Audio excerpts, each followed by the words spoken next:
Last season, Team Suzuki rider Alex Dumas became the youngest champion in Canadian Superbike history. In 2022, he plans to do it again. 2019 CSBK champion Ben Young finished second last season on his BMW S1000RR, and he wants nothing more than to take his crown back from the youngster.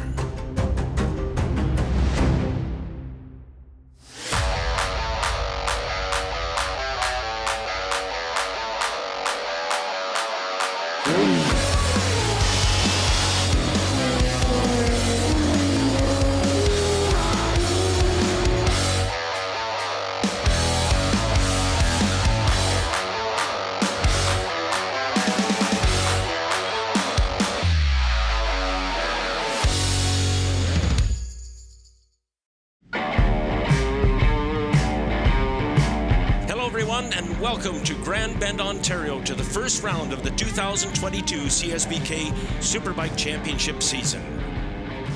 It's been 2019 since we've been in Grand Bend, and we're back this year as Alex Dumas will be defending his #1 plate that he won in 2021. As Goderich Toyota presents the Canadian Superbike Championships. Brought to you in part by BS Battery and Joe Rocket. As our Superbike field heads out for their warm-up lap, let's have a look back to yesterday in our BS Battery Super Pole session, and it was an intriguing one. Local hero Trevor Dion was the pace setter and a new lap record. Very impressive effort for the BMW rider. Good action at the front and lots of fast times right down to the end of the session. Let's hear from our BS Batteries pole position winner. It's definitely a dream come true to me, especially first time running the feature class after running the lightweight bikes for so long. It was definitely cool to be on top, and not only that, just break the lap record at my home track. Colin, let's have a look at the BS Batteries starting grid.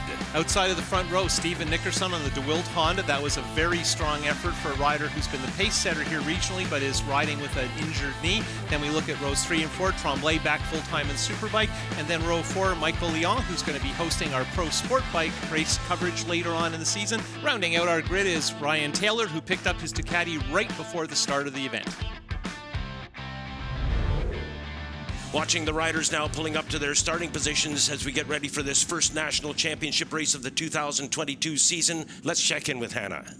Thanks, guys. Trevor Dion, number 20 on the LDS Consulting BMW, is the first rider ever to get pole position in their Pro Superbike debut and the third youngest pole sitter in CSBK history. And with this being his home track, he's going to be pushing extra hard for the win. Back to you guys.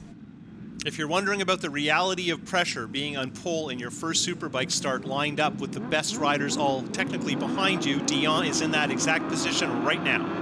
And recognize the fact that the lights have gone off now and the field is away and launched, and it looks like Dion. No, it isn't Dion. It is Ben Young who has taken the point.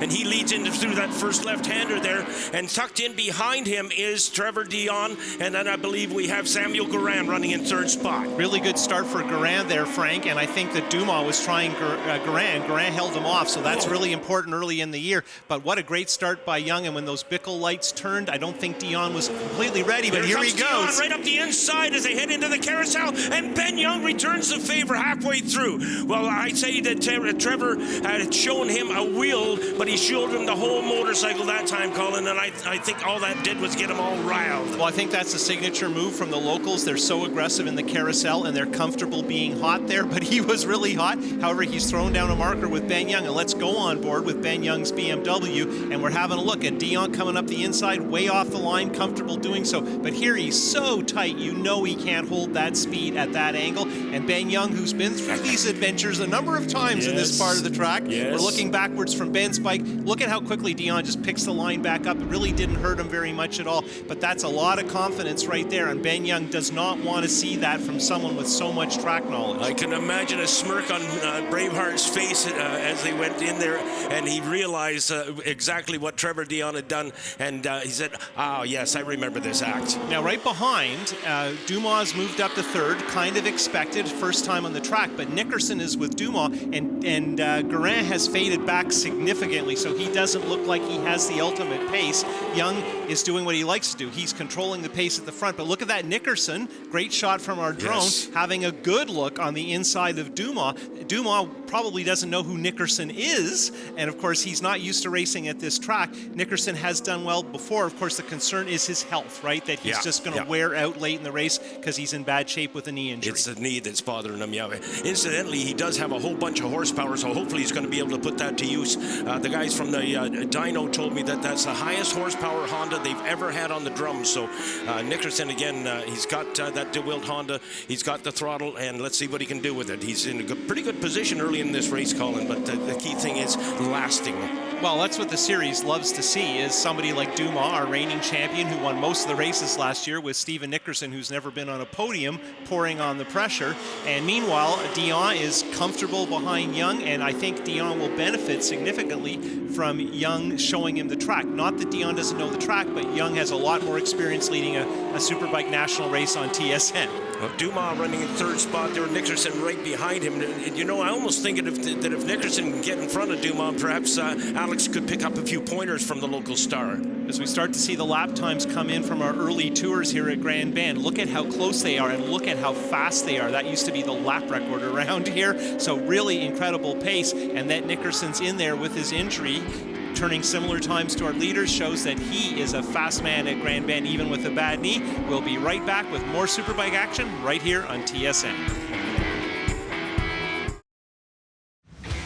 Closed captioning of the Canadian Superbike Series is brought to you by Liqui Moly, Pro Cycle, MotorcycleCourse.com, and Dunlop. We are back at Grand Bend at the first race of the Canadian Superbike Championships for 2022, and we are working lap 5 of 20. Our drone shot has a great view of the lead four, and there is very little between them as they head through the most technical part of the track. And interesting here is Nickerson continues to keep up, even though we expect him to fade. We look at our standings boards, but then we go on board with Trevor Dion doing very well in second place. Not bad for your first Superbike race, eh, Frank? Well, and he broke the lap record. He shattered the lap record. He's got a ton of fans that have come around to watch him here. So he's in a bit of a pressure cook. Oh, no. Trouble for Michael Leon. I'm not sure what went on there, Colin, but obviously he has come to a full stop there, and the CSBK officials ushering him off there. We'll get caught up on that later. Let's get him on the back straightaway now as Braveheart continues to lead this thing. Dumas has made up some of the distance that he was behind when last seen from the drone shot.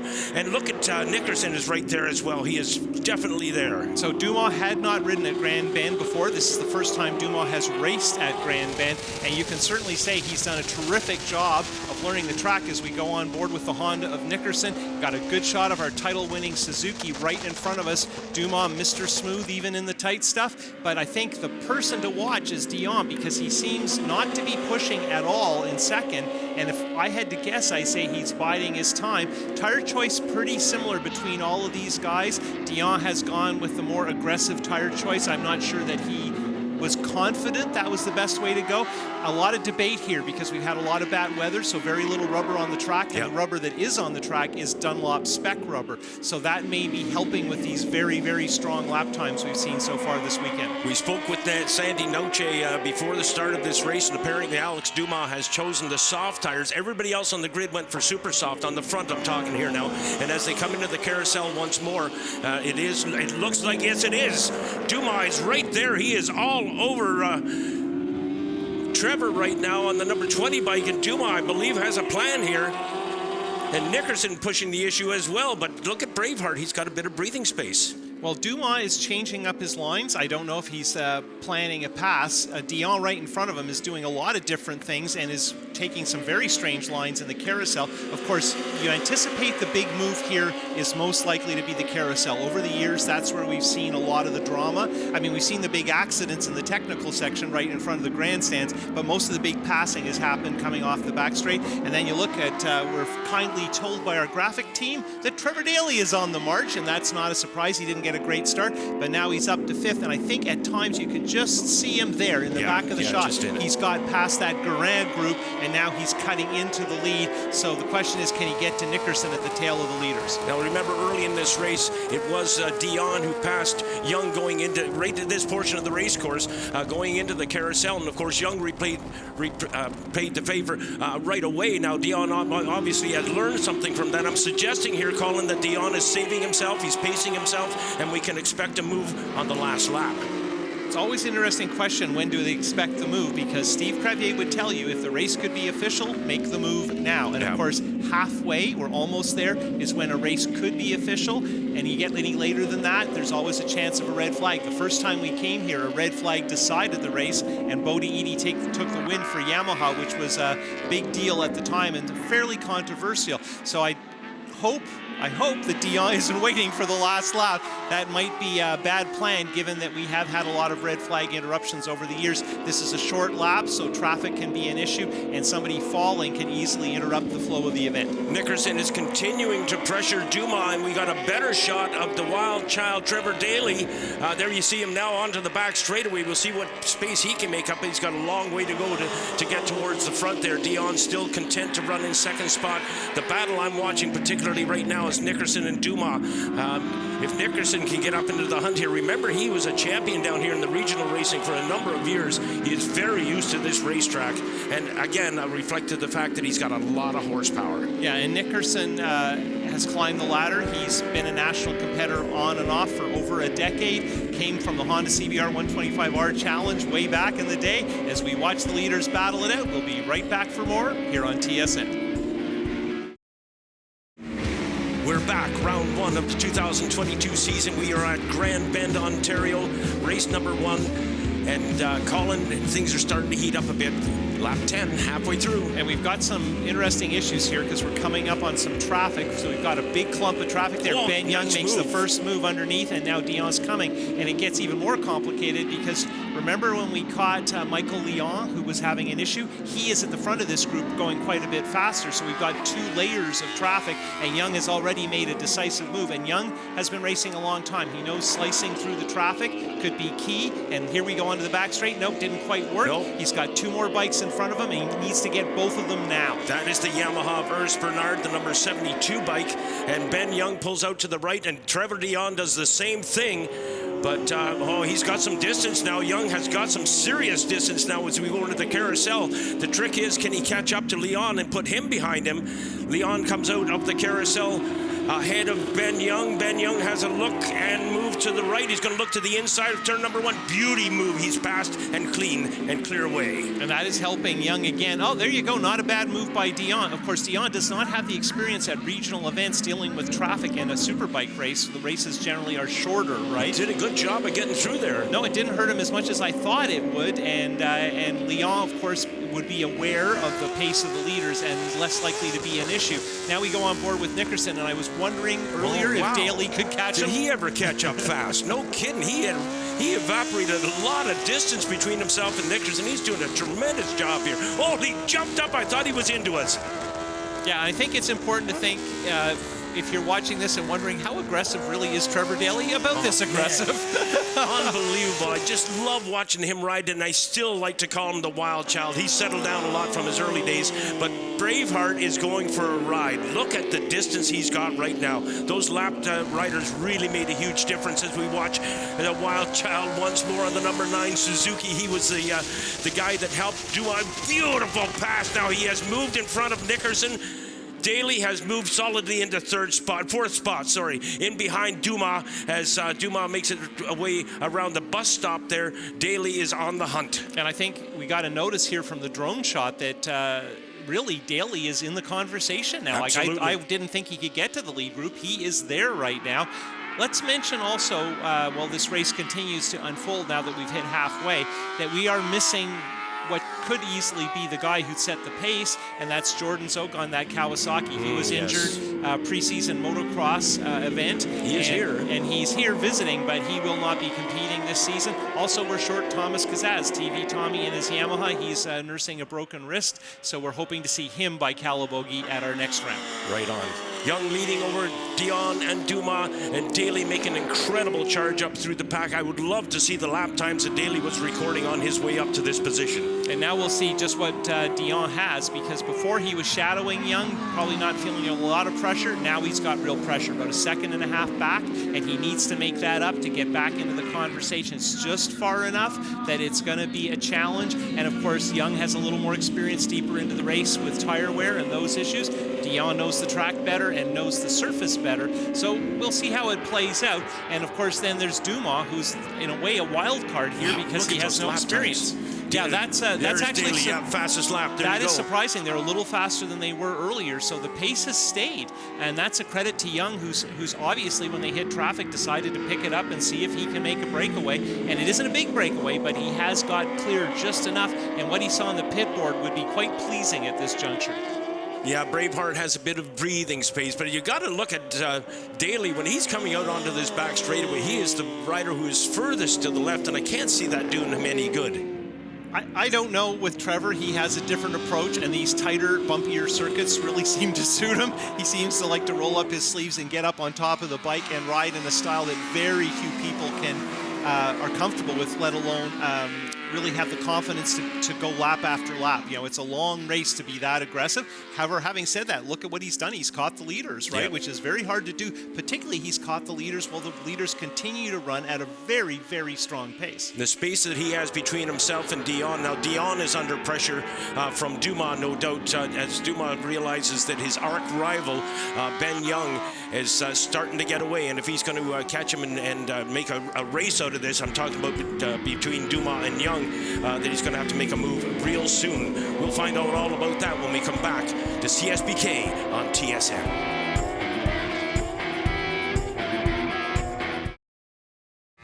We're back at Grand Bend as Goderich Toyota proudly presents the Canadian Superbike Championships. Brought to you in part by BS Battery and Joe Rocket. Following the leaders here at Grand Bend, coming out of the technical section and into the more flowing set of S's, the more open part of the track.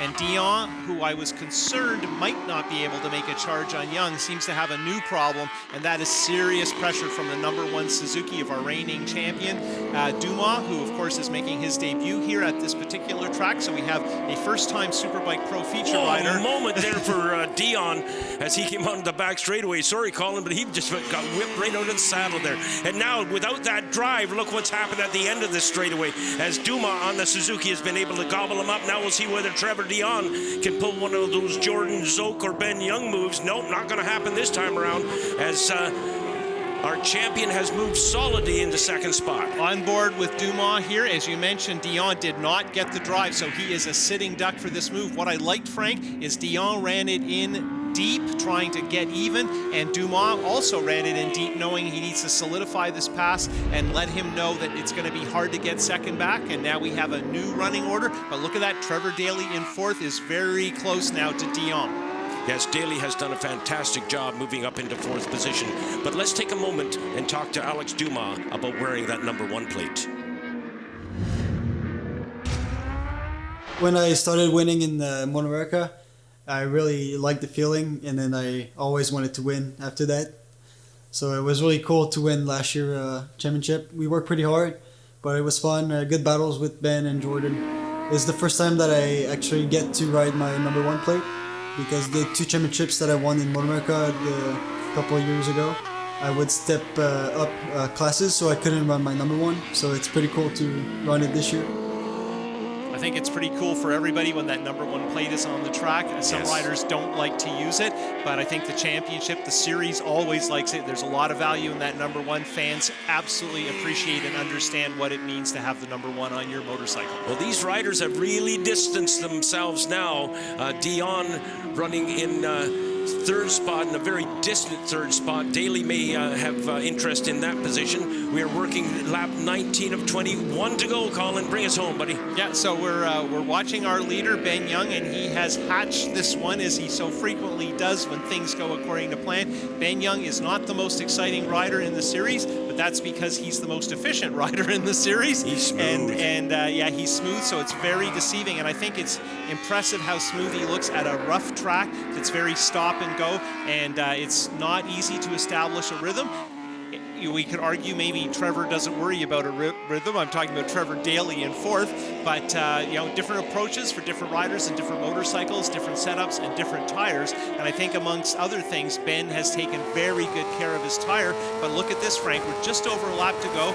No one behind Ben. We're on board with that BMW, but coming in front is a big group of lapped riders, or potentially lapped riders, and Ben has some tough decisions to make because you don't want to be aggressive in traffic on the last lap. Well, it should be pretty simple, I think, Colin. The obvious thing to do is slow up. You've only got half a lap to go, and never mind. You go ahead and do your own thing, Ben, as he carves his way through those aforementioned lappers.